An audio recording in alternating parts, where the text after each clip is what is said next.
honestly, it's been pretty hard to avoid it these past few weeks. Every day there's another game on the schedule, another team moving through the tournament, another result people are talking about online. At the same time, I've been noticing more crypto platforms building around events like this. So whenever something combines a major global event with crypto technology, I usually like to see how it works firsthand instead of reading about it somewhere else. And this platform is a good example. Whole idea here is built around predicting match outcomes throughout the World Cup while using a connected wallet for all interactions inside the system. So let's start from the beginning. First thing I see on the homepage is the login section. Several wallet options available right away, which is always a good sign because nobody wants to create another account if it can be avoided. I'll connect using Trust Wallet.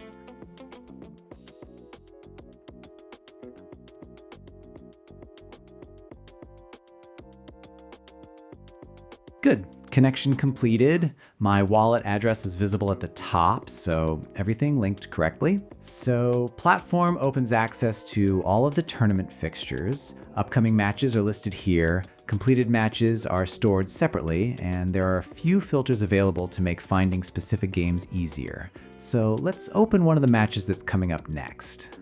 Okay, teams are shown here. Underneath that, I can see the available prediction options, and next to each option there's a multiplier that changes depending on activity within the platform. Scrolling down a little further, there are additional outcomes available as well, so I'll select one of these options, and it takes me to the calculation panel. From here, I can choose the token I'd like to use, enter the amount, and the projected result updates automatically.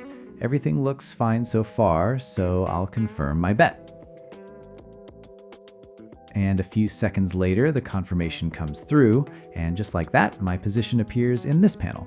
Once the match finishes, the information of this position updates automatically, and any resulting balance adjustments are reflected inside my wallet. After that, the same process can be repeated for any of the remaining fixtures on the schedule. Simply choose Next Match, select Prediction, and track the results as the tournament continues. Okay, after going through the entire process, what stands out to me is how little setup is actually required. Wallet connection takes care of access, transaction history remains visible, and everything important can be tracked directly from the dashboard. And honestly, that's probably one of the biggest changes I've seen in crypto over the years. A long time ago, using blockchain applications often felt like a technical experiment. Today, most tools are becoming much easier to understand, and people don't need to spend hours learning how everything works before they can start using it. So while the World Cup itself is obviously the main event here, it's still interesting to see how blockchain technology keeps finding its way into experiences that already have a massive global audience.